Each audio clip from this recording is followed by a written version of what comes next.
ನಮಸ್ಕಾರ. ನ್ಯೂಯಾರ್ಕ್ನ ಪ್ರಮುಖ ಅಟ್ರಾಕ್ಷನ್ಸ್ಗಳನ್ನು ನಿಮಗೆ ಪ್ರತಿ ವ್ಲಾಗಲ್ಲೂ ನಾನು ತೋರಿಸ್ತಾ ಬಂದಿದ್ದೀನಿ. ಮೊದಲನೇ ಎಪಿಸೋಡಲ್ಲಿ ಟೈಮ್ಸ್ ಸ್ಕ್ವೇರ್ ನೋಡಿದ್ವಿ. ಎರಡನೇ ಎಪಿಸೋಡಲ್ಲಿ ವರ್ಲ್ಡ್ ಟ್ರೇಡ್ ಸೆಂಟರ್, 9/11 ಮೆಮೋರಿಯಲ್ ಹಾಗೆ ಸುತ್ತಮುತ್ತ ಇರೋ ಪ್ಲೇಸಸ್ ಕೂಡ ನೋಡಿದ್ವಿ. ಮೂರನೇ ಎಪಿಸೋಡಲ್ಲಿ ಬ್ರೂಕ್ಲಿನ್ ಬ್ರಿಡ್ಜ್ ಮೇಲೆ ಫುಲ್ ಒಂದು ರೌಂಡ್ ನಡೆದು ಅದರ ನೈಟ್ ವ್ಯೂ ಸಹ ನೋಡಿದ್ವಿ.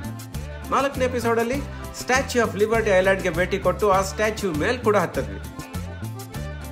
ಐದನೇ ಎಪಿಸೋಡಲ್ಲಿ ಅಲ್ಲೇ ಪಕ್ಕ ಇರುವಂಥ ಎಲಿಸ್ ಇಮಿಗ್ರೇಷನ್ ಐಲ್ಯಾಂಡ್ ಇದ್ರ ಬಗ್ಗೆ ಕೂಡ ಮಾಹಿತಿ ಪಡೆದ್ವಿ ಅಲ್ಲೇ ಹೋಗಿ. ಸೊ ಎಪಿಸೋಡ್ 6ನ ಶುರು ಮಾಡೋಣ.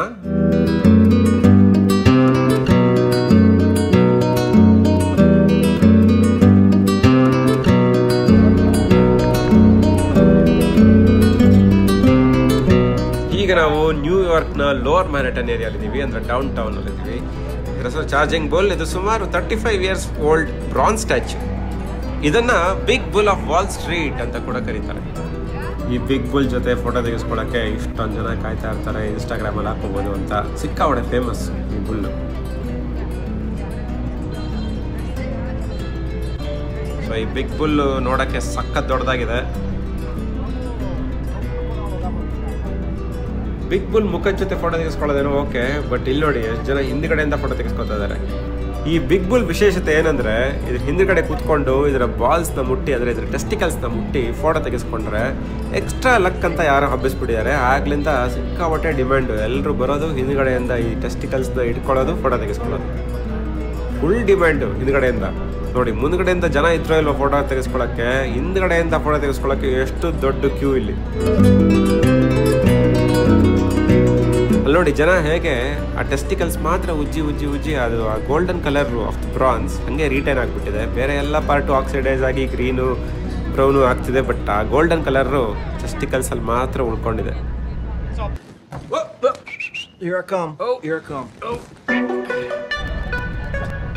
ಓ ನಮ್ಮವ್ರು ಬಿಡಿ, ಕ್ಯೂಗಿಯಲ್ಲ ನಿಲ್ಲೋ ಸೀನೇ ಇಲ್ಲ. ಸೈಲೆಂಟಾಗಿ ಕೆಲಸ ಮುಗಿಸ್ಕೊಂಡ್ಬಿಡ್ಬೇಕು.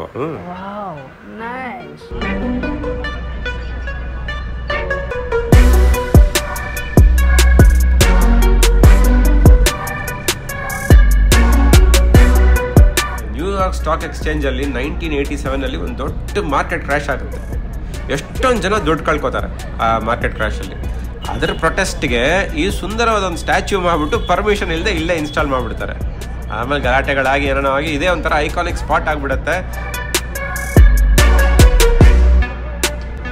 ಫುಲ್ ಜೊತೆ ಫೋಟೋ ತೆಗೆಸ್ಕೊಳ್ಳೋಕ್ಕೆ ಇಷ್ಟು ಜನ. ನನಗಂತೂ ಅಷ್ಟು ದೊಡ್ಡ ಕ್ಯೂ ಅಲ್ಲಿ ನಿಂತು ಟೆಸ್ಟಿಕಲ್ಸ್ ಜೊತೆ ಫೋಟೋ ತೆಕ್ಕೋಬೇಕು ಅನ್ನೋ ಯಾವ ಆಸೆನೂ ಇಲ್ಲ. ಸೊ ಮುಂದ್ಗಡೆಯಿಂದ ಮಾತ್ರ selfie ತೆಕ್ಕೊಳ್ಳೋಣ.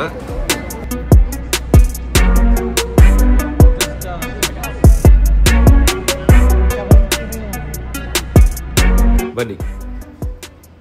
Big bull of Wall Street ನೋಡಿದ್ಮೇಲೆ ನಾವು ನೆಕ್ಸ್ಟ್ ಹೋಗ್ಬೇಕಾಗಿರುವಂಥ ಜಾಗ the famous Wall Street of New York.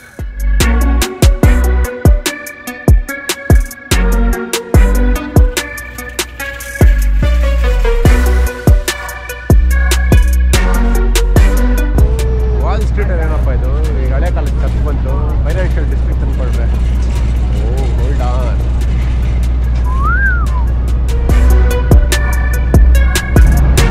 ನಾವಿವಾಗ ಫೇಮಸ್ ವಾಲ್ ಸ್ಟ್ರೀಟ್ ಮುಂದೆ ಇದ್ದೀವಿ. ವಾಲ್ ಸ್ಟ್ರೀಟಲ್ಲಿ ಎಲ್ಲ ಆ ಕಡೆ ಈ ಕಡೆ ಎಲ್ಲ ದೊಡ್ಡ ದೊಡ್ಡ ಬಿಲ್ಡಿಂಗ್ಗಳಿರುವಾಗ ಮಧ್ಯದಲ್ಲಿ ಇದೊಂಥರ ಸಣ್ಣ ಹಳೇ ಕಾಲದ ಚರ್ಚು, ಅಂದರೆ 17th century 1695 ಯಾವಾಗಲೂ ಕಟ್ಟಿರೋಂಥ ಚರ್ಚು, ಟ್ರಿನಿಟಿ ಚರ್ಚ್ ಅಂತ.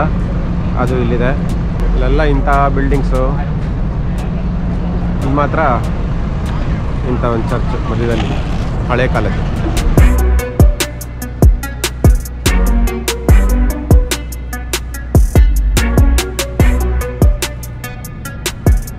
ನಾವಿವಾಗ ಸಿಕ್ಕಾಪಟ್ಟೆ ಫೇಮಸ್ ಆಗಿರುವಂಥ ಈ ಸ್ಟ್ರೀಟ್ ನ್ಯೂಯಾರ್ಕಲ್ಲಿ ಎಲ್ಲರೂ ಹೆಸರು ಕೇಳಿರ್ತೀರಾ, ಆದರೆ ಜಾಸ್ತಿ ನೋಡಿರಲ್ಲ. ಇದರ ಹೆಸರು ವಾಲ್ ಸ್ಟ್ರೀಟ್ ಅಂತ.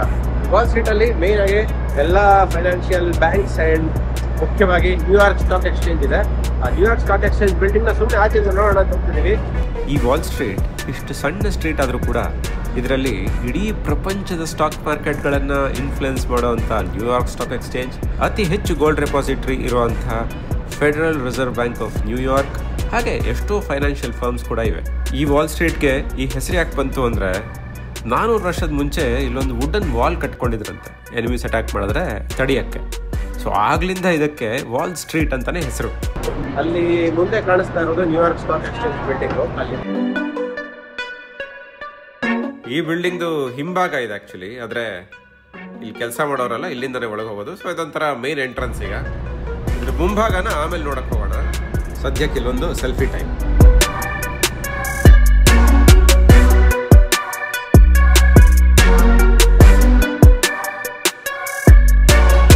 ವಾಲ್ ಸ್ಟ್ರೀಟಲ್ಲಿ ಹಾಗೆ ಡೌನ್ ಬಂದರೆ ಈ ಹಳೆ ಕಾಲದ ಚರ್ಚು ಈ ಬಿಲ್ಡಿಂಗ್ಗಳ ಮಧ್ಯೆ ಸಗಲಾಗಿ ಕಾಣಿಸ್ತದೆ.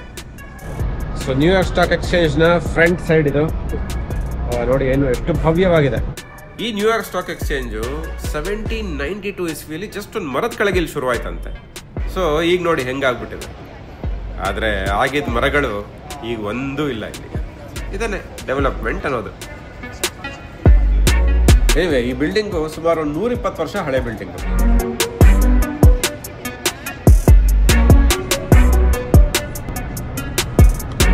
ಇಲ್ಲಿ ನನ್ನ ಮುಂದೆ ಕಾಣಿಸ್ತಾ ಇರೋದು right across this Wall Street New York stock exchange ಎದುರುಗಡೆನೇ ಇರುವಂಥದ್ದು ಬಿಲ್ಡಿಂಗ್ ಇದು. ಇದು ತುಂಬ ಹಳೆ ಬಿಲ್ಡಿಂಗು. ಏನಂದರೆ ಆ್ಯಕ್ಚುಲಿ ಇದರ ಹೆಸರು ಫೆಡರಲ್ ಹಾಲ್ ಅಂತ. ಇಲ್ಲೇ ಜಾರ್ಜ್ ವಾಷಿಂಗ್ಟನ್ ಅವರ ಪ್ರಮಾಣ ವಚನ ಕೂಡ ಸ್ವೀಕರಿಸಿದ್ದು. ಮೊದಲನೇ president United States of America USA form ಆದಾಗ ಇಲ್ಲೇ ಬಂದು ಪ್ರಮಾಣ ವಚನ ಸ್ವೀಕರಿಸಿದ್ರು ನ್ಯೂಯಾರ್ಕಲ್ಲಿ. ಈ ನ್ಯೂಯಾರ್ಕ್ ಸ್ಟಾಕ್ ಎಕ್ಸ್ಚೇಂಜ್ ಎದುರುಗಡೆನೇ ಇನ್ನೊಂದು ಸಣ್ಣ ಐಡಲ್ ಇದೆ. ಸಿಕ್ಕಾಪಟ್ಟೆ ಜನ ಇಲ್ಲಿ ಬಂದು ಫೋಟೋ ತೆಗೆಸ್ಕೋತಾರೆ. ಇದ್ರ ಹೆಸರು ದ ಫಿಯರ್ಲೆಸ್ ಗರ್ಲ್ ಅಂತ. ನಿಮ್ಗೆ ಕಾಣಿಸ್ತಾ ಇರ್ಬೋದು ದ ಫಿಯರ್ಲೆಸ್ ಗರ್ಲ್ ಸ್ಟ್ಯಾಚ್ಯೂ. ಇದು ಕೂಡ ಒಂದು bronze statue. New York stock exchange ಎದುರುಗಡೆನೇ ಇದೆ. ಇದೇನನ್ನು ಸಿಂಬಲೈಸ್ ಮಾಡುತ್ತೆ ಅಂದರೆ ವುಮೆನ್ ಎಂಪವರ್ಮೆಂಟ್ ಹಾಗೆ ಜೆಂಡರ್ ಈಕ್ವಾಲಿಟಿನ. ಇದು 2017 ಇಲ್ಲಿ ತಗೊಂಡ್ಬಂದು ಇನ್ಸ್ಟಾಲ್ ಮಾಡಿದ್ರು. ಅದಾದ್ಮೇಲೆ ಸಿಕ್ಕಾಪಟ್ಟೆ ಫೇಮಸ್ ಆಗೋಯ್ತು. ತುಂಬ ರೀಸೆಂಟ್ ಒನ್ ಇದು. ಎನಿವೆ ನ್ಯೂಯಾರ್ಕ್ ಸ್ಟಾಕ್ ಎಕ್ಸ್ಚೇಂಜಲ್ಲಿ ಇಷ್ಟು ಚಿಕ್ಕ ಮಕ್ಕಳಿಗೆಲ್ಲ ಟ್ರೇಡ್ ಮಾಡೋ ಅವಕಾಶ ಇಲ್ಲ ಬಿಡಿ. ಆದರೂ ಆ ಸ್ಟಾಕ್ ಎಕ್ಸ್ಚೇಂಜ್ನ ಎಷ್ಟು ಕಾನ್ಫಿಡೆಂಟ್ ಆಗಿ ನೋಡ್ಕೊಂಡು ನಿಂತಿರೋ ಹಂಗೆ ಕಾಣಿಸುತ್ತೆ ನೋಡಿ ಆ ಸ್ಟ್ಯಾಚ್ಯೂ. ಸಖತ್ತಾಗಿ ಮಾಡಿದ್ದಾರೆ. ತುಂಬ ಫೇಮಸ್ ಆಗಿ ಈಗ ಇನ್ಸ್ಟಾಗ್ರಾಮಬಲ್ ಲೊಕೇಶನ್ ಆಗಿಬಿಟ್ಟಿದೆ. ಎಲ್ಲರೂ ಬಂದು ಇಲ್ಲಿ ಇನ್ಸ್ಟಾಗ್ರಾಮ್ಗೆ ಫೋಟೋಸ್ ತೆಕ್ಕೊಂಡು ಹೋಗ್ತಾರೆ. ಆ್ಯಂಡ್ ಈ ರೋಡಲ್ಲಿ ಗಾಡಿಗಳು ಜನರಲಿ ಅಲೋಡ್ ಇಲ್ಲದೆ ಇರೋದ್ರಿಂದ, ವಾಕಿಂಗ್ ಸ್ಟ್ರೀಟ್ ಆಗಿರೋದ್ರಿಂದ ಇನ್ನೂ ಫಿಯರ್ಲೆಸ್ ಆಗಿ ನಿಲ್ಬೋದು ಈ ಒಂದು ಸ್ಟ್ಯಾಚ್ಯೂ.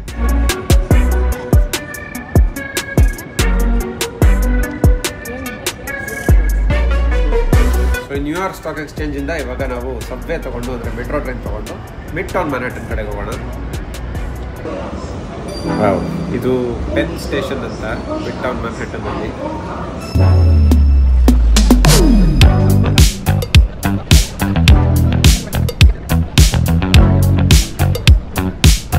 ಸೊ ಪೆನ್ ಸ್ಟೇಷನ್ ಒಂಥರ ಸೆಂಟರ್ ಪಾಯಿಂಟ್ ನ್ಯೂಯಾರ್ಕ್ ಸಿಟಿಗೆ. ಎಲ್ಲ ಇಂಟರ್ಸಿಟಿ ಬಸ್ಸಸ್ಸು ಟ್ರೈನ್ಸು ಇಲ್ಲಿಂದಲೇ ಹೊರಡುತ್ತೆ. ಅದರ ಮೆಜೆಸ್ಟಿಕ್ ಇದ್ದಂಗೆ ಬೆಂಗಳೂರಿಗೆ. ಈಗ ಇಲ್ಲಿ ಯಾಕೆ ಬಂದ್ವಿ ಅಂದರೆ ನಾವು ಹಿಂದೆ ಕಾಣಿಸ್ತಾ ಇರುವಂಥ ಎಂಪೈರ್ ಸ್ಟೇಟ್ ಬಿಲ್ಡಿಂಗ್ ನೋಡೋಕ್ಕೋಸ್ಕರ ಬಂದ್ವಿ. ಈ ಎಂಪೈರ್ ಸ್ಟೇಟ್ ಬಿಲ್ಡಿಂಗು ಆಲ್ಮೋಸ್ಟ್ 100 ವರ್ಷ ಹಳೇದು. 100 ಇಯರ್ಸ್ ಆಗ್ತಾ ಬಂತಿದ್ದಕ್ಕೆ. ಆಲ್ಸೋ ಈ Empire State building world's most photographed building ಅಂತ ಕೂಡ ಹೇಳ್ತಾರೆ. ಯಾತಕ್ಕೆ ಅಂತ ಹೋಗ್ತಾ ಹೋಗ್ತಾ ನಿಮಗೆ ಗೊತ್ತಾಗುತ್ತೆ.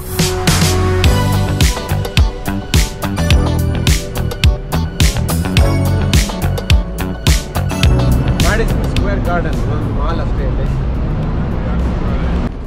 ಚೆನ್ನಾಗಲ್ಲ ಈ ಮಾಲ್ ಎಂಟ್ರೆನ್ಸ್ ಇದೆ. ಒಳಗಡೆ ಹೋಗ್ಬೇಕು ಅನ್ಸುತ್ತೆ, ಬಟ್ ಅಲ್ಲಿ ಹೋದ್ರೆ ಶಾಪಿಂಗ್ ಮಾಡಿಕೊಂಡು ನಮ್ಮ ಬರೋ ಟೈಮ್ನೆಲ್ಲ ವೇಸ್ಟ್ ಮಾಡ್ಕೊಂಡ್ಬಿಟ್ಟು ನ್ಯೂಯಾರ್ಕಲ್ಲಿರೋ ಅಂಥ ಸುಪ್ರಸಿದ್ಧ ಸ್ಪಾಟ್ಗಳನ್ನು ನೋಡೋದೇ ಮಿಸ್ ಮಾಡ್ಕೊಂಬಿಟ್ಟು ನಿಮಗೂ ತೋರಿಸೋದೇ ಮಿಸ್ ಮಾಡ್ಕೊಂಡ್ಬಿಡ್ತೀವಿ. ಅದಕ್ಕೆ ಅದಲ್ಲೇ ಇರಲಿ, ಇಲ್ಲೇ ಇರ್ತೀವಿ. ಆದರೆ ಅದ್ರ ಮೇಲೆ ಏನು ಬರ್ತಾರೆ ಅಂದರೆ ಅದು ವರ್ಲ್ಡ್ಸ್ ಮೋಸ್ಟ್ ಫೇಮಸ್ ಅರೇನಾ ಅಂತ. ರಿಯಲಿ ಸಿಕ್ಕಾಪಟ್ಟೆ ಫೇಮಸ್ ಅದು. ನಿಮಗೂ ಗೊತ್ತಿದ್ದ? ಈಗ ಎಂಪೈರ್ ಸ್ಟೇಟ್ ಬಿಲ್ಡಿಂಗ್ದು ಬುಡದ ಕಡೆ ನಡ್ಕೊಂಡು ಹೋಗೋಣ. ಸಪ್ರೇಟ್ ಸೈಕ್ಲಿಂಗ್ ಟ್ರ್ಯಾಕ್ ನೋಡಿ ಎಲ್ಲ ರೋಡಲ್ಲಿ, ಚೆನ್ನಾಗಿದೆ.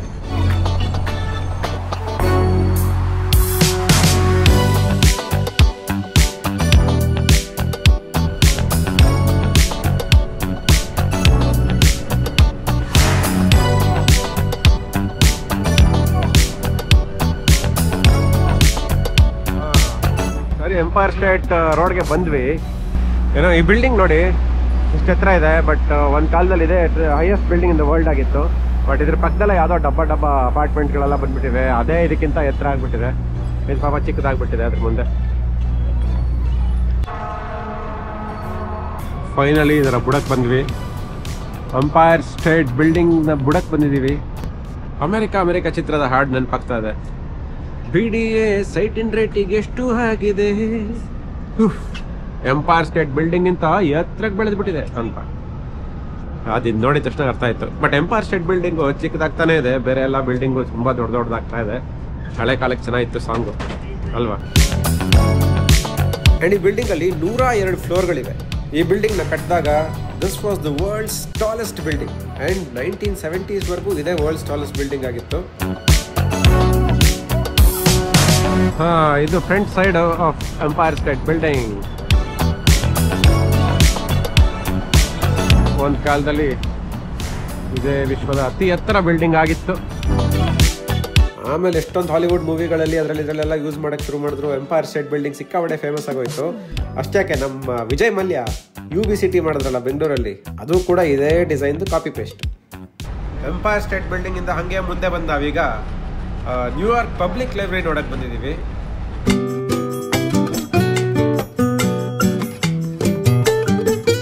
ಫಾರಿನ್ ಭಿಕ್ಷುಕ.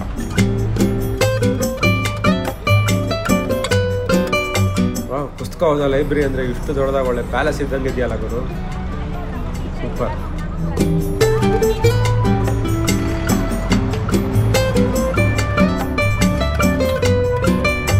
ಮುಂದ್ಗಡೆಯಲ್ಲಿ ಇನ್ಸ್ಟಾಲ್ ಮಾಡಿರುವಂತ ಲಯನ್ದು ಸ್ಟ್ಯಾಚ್ಯೂ ಸಖತ್ತಾಗಿ ಕಾಣಿಸ್ತಾ ಇದೆ. ನ್ಯೂಯಾರ್ಕ್ ಪಬ್ಲಿಕ್ ಲೈಬ್ರರಿ ಅಂತ ಬರ್ದಿದ್ದಾರೆ, ಇಲ್ಲವರೆ ಲೈಬ್ರರಿ ಅಂತ ಗೊತ್ತೇ ಆಗಲ್ಲ, ಏನೋ ಪ್ಯಾಲೇಸ್ ಅನ್ಕೋಬೇಕು. ಸಖತ್ತಾಗಿದೆ. ಈ ನ್ಯೂಯಾರ್ಕ್ ಪಬ್ಲಿಕ್ ಲೈಬ್ರರಿ ಬಿಲ್ಡಿಂಗು ಸುಮಾರು 115 ವರ್ಷ ಹಳೇದು.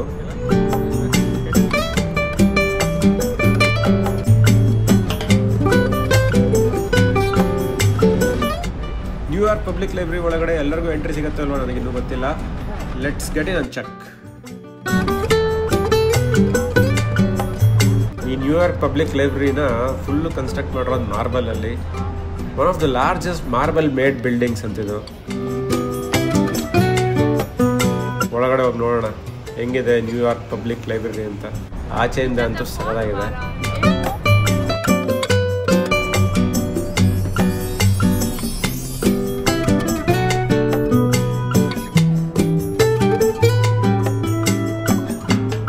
ಒಳಗಡೆ ಬರ್ತಿದ್ದಂಗೆ ಫಸ್ಟ್ ಇಂಪ್ರೆಷನ್ನು ಪುಸ್ತಕಗಳು ನೋಡೋದಕ್ಕಿಂತ ಜಾಸ್ತಿ ಕಾಣಿಸ್ತಿರೋದು ಈ ಒಂದು ಭವ್ಯವಾದ entrance, high ceiling.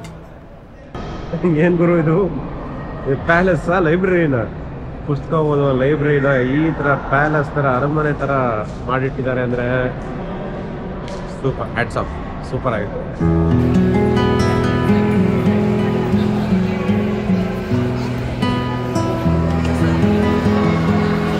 Harry Potter film set ಇದ್ದಂಗಿದೆ ಈ ಮೆಟಲ್ಗಳನ್ನು ನೋಡ್ತಾ ಇದ್ರೆ. ಲೈಬ್ರರಿ ಅನ್ನೋದೇ ಮರ್ತೋಯ್ತು ಗುರು ಇದ್ರೊಳಗಡೆ ಬಂದಮೇಲೆ. ಏನು ಹಾಲ್ವೇಗಳು ಫುಲ್ಲು ಪಾಪ ಅರಮನೆ.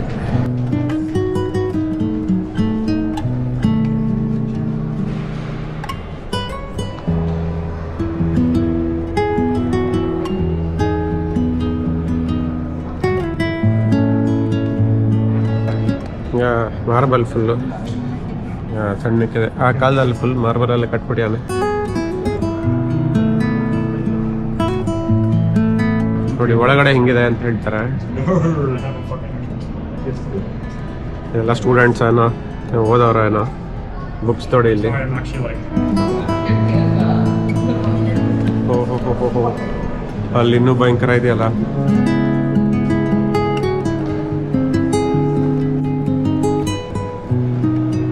ವಾವ್, ರೂಫ್ ಸೀಲಿಂಗಲ್ಲೂ ಎಷ್ಟು ಚೆನ್ನಾಗಿ ಪೇಂಟಿಂಗ್ಸ್ಗಳು ಮಾಡಿದ್ದಾರೆ.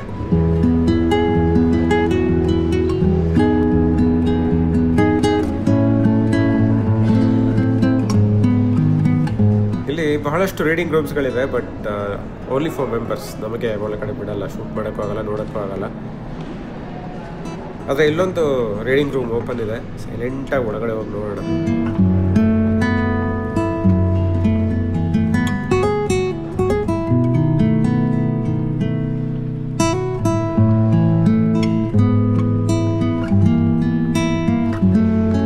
ಎಲ್ಲರೂ ಡೀಸೆಂಟಾಗಿ ಓದ್ತಾ ಇದ್ದಾರೆ, ಡಿಸ್ಟರ್ಬ್ ಮಾಡೋದು ಬೇಡ.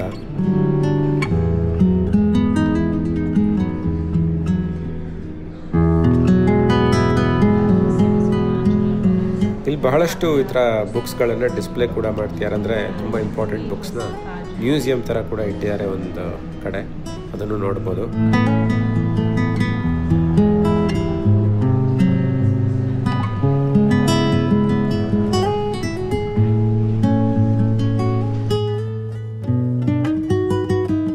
ಆಗಲೇ ಹೇಳ್ದಂಗೆ ನ್ಯೂಯಾರ್ಕ್ ಪಬ್ಲಿಕ್ ಲೈಬ್ರರಿ ತುಂಬ ಹಳೆ ಲೈಬ್ರರಿ, ಆದರೆ ಹೊಸದಾಗೆ ಇವ್ರದ್ದೇ ಒಂದು ಬ್ರಾಂಚ್ ಓಪನ್ ಮಾಡಿದ್ದಾರೆ. ಇದ್ರ ಹೆಸರು ಸ್ಟಾವ್ರೋಸ್ ನಿಯರ್ಕೋಸ್ ಫೌಂಡೇಶನ್ ಲೈಬ್ರರಿ ಅಂತ. ನ್ಯೂಯಾರ್ಕ್ ಪಬ್ಲಿಕ್ ಲೈಬ್ರರಿ ಎದುರುಗಡೆನೇ ಇದೆ ಇದು.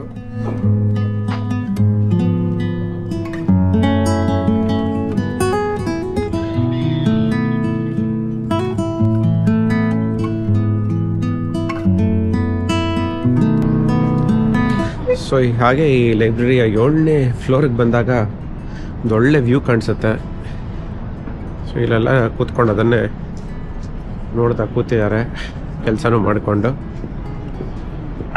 ಸೊ ನ್ಯೂಯಾರ್ಕ್ ಪಬ್ಲಿಕ್ ಲೈಬ್ರರಿಯ ಆಪೋಸಿಟ್ ಅವ್ರದ್ದೇ ಫೌಂಡೇಶನ್ ಇನ್ನೊಂದು ಲೈಬ್ರರಿ ಇದೆ. ಅದ್ರ ಮೇಲ್ಗಡೆ ಅಂದರೆ 7ನೇ ಫ್ಲೋರ್ಗೆ ಬಂದರೆ ರೂಫ್ ಟಾಪ್ ಸೆಕ್ಷನಲ್ಲಿ ಈ ಥರ ಒಂದು ಒಳ್ಳೆ ವ್ಯೂ ಸಿಗುತ್ತೆ. ಸಖತ್ತಾಗಿದೆ ಆ್ಯಕ್ಚುಲಿ ಸ್ಕೈಲೈನ್ನ ಎಂಜಾಯ್ ಮಾಡೋಕ್ಕೆ. ಒಂದೆರಡು ರೋಡ್ಗೆ ಎಷ್ಟು ಸ್ಕೈಲೈನ್ ಬಿಲ್ಡಿಂಗ್ಸ್ ಕಾಣಿಸ್ತಾ ಇದೆ ನೋಡಿ. ಅದೂ ಇದು mid town Manhattan, down town ಅಲ್ಲ. ನೋಡಿ ದೂರದಲ್ಲಿ ಕ್ರಿಸ್ಲರ್ ಬಿಲ್ಡಿಂಗ್ ಕಾಣಿಸ್ತಾ ಇದೆ. ಎಂಪೈರ್ ಸ್ಟೇಟ್ ಬಿಲ್ಡಿಂಗ್ ಕಟ್ಟಕ್ಕೆ ಮುಂಚೆ ಇದೇ ವರ್ಲ್ಡ್ಸ್ ಟಾಲೆಸ್ಟ್ ಬಿಲ್ಡಿಂಗ್ ಅಂತ ಅನಿಸ್ಕೊಂಡಿತ್ತು. ಬನ್ನಿ ನೆಕ್ಸ್ಟ್ ಒಂದು ಅದ್ಭುತವಾದ ರೈಲ್ವೆ ಸ್ಟೇಷನ್ಗೆ ಹೋಗೋಣ. Welcome to Grand Central Terminal station, New York.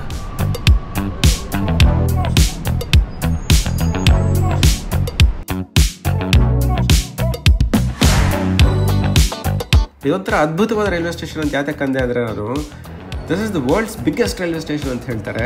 ಯಾಕಂದರೆ 48 ಎಕರೆ ಇದೆಯಂತೆ. ಅಂದರೆ ಒಂದು 35 ಫುಟ್ಬಾಲ್ ಫೀಲ್ಡ್ಗಳನ್ನ ಒಟ್ಟಿಗೆ ಜೋಡಿಸಿದ್ರೆ ಎಷ್ಟು ದೊಡ್ಡದಾಗುತ್ತೋ ಅಷ್ಟು ದೊಡ್ಡ ರೈಲ್ವೆ ಸ್ಟೇಷನ್ ಇದು. 44 ಪ್ಲ್ಯಾಟ್ಫಾರ್ಮು, 67 ಟ್ರ್ಯಾಕು, ಈ ಥರ ಸಿಕ್ಕಾಪಟ್ಟೆ ಟ್ರ್ಯಾಕ್ಗಳಿರುವಂಥ ಒಂದು ಸ್ಟೇಷನ್ ಇದು. ನೋಡೋಕ್ಕೂ ನೋಡಿ ಎಷ್ಟು ಗ್ರ್ಯಾಂಡ್ ಆಗಿದೆ. ಇದೊಂದು 110 ವರ್ಷ ಹಳೆ ಬಿಲ್ಡಿಂಗ್ ಇದೂ.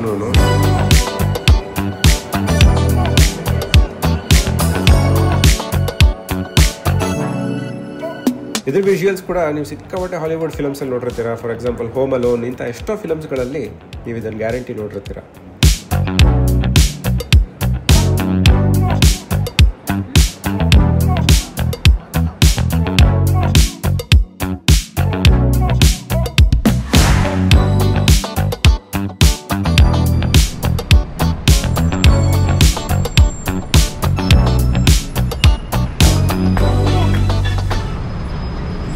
ಸ್ಟ್ರೀಟ್ಸ್ ಅಲ್ಲಿ ನಡೆಯೋದೇ ಒಂಥರ ಮಜಾ, ಒಂಥರ ಬೇರೆನೇ ವೈಬ್ ಇರುತ್ತೆ ಈ ಸ್ಟ್ರೀಟ್ಸ್ ಎಲ್ಲ. ಅಷ್ಟು ಬಿಸಿ, ಅಷ್ಟು ಹೈ ರೈಸ್ ಬಿಲ್ಡಿಂಗ್ಸು ಎಲ್ಲ ಸುತ್ತಮುತ್ತ ಅದೇ ಇರುತ್ತೆ. ಒಂದೊಂದು ರೋಡು ಒಂಥರ ಎಕ್ಸ್ಪೀರಿಯನ್ಸ್ ಮಾಡುತ್ತೆ ಇಲ್ಲಿ. ಸೊ ನಡ್ಕೊಂಡು ನಮ್ಮ ಸ್ಟೇಷನ್ ಹೋಗ್ತಿದ್ದೀವಿ. ಅಲ್ಲಿಂದ ಮೆಟ್ರೋ ಸಬ್ವೆ ತಗೊಂಡು ನಮ್ಮ ರೂಮ್ಗೆ ತಲುಪ್ತೀವಿ. So see you tomorrow.